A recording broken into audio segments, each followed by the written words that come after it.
Shingapi? Hapo ndugu yangu, hapo 3000 tu ndugu yangu. Mwanangu pale mpaka hapa 3000. Si unajua brother bwana, sasa hivi mafuta kidogo yamepanda bei. Tena noma. Hapa fresh hapa brother, yani hapo umetisha vibaya mno yani. Au si?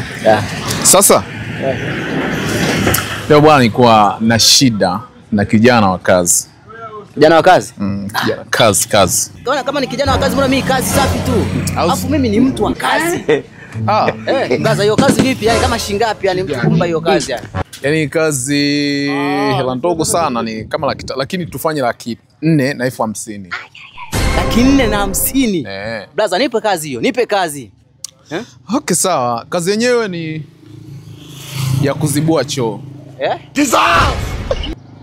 Kazi ya kuzibua choo. Kazi ya kuzibua choo? Ni kazi fresh. Yaani sio ngumu sana. Kama kazi ya kuzibua choo? Ngoja nikutafutie mtu mwingine. Sasa subiri sasa unaambie. Bahati yako, nikubali uone.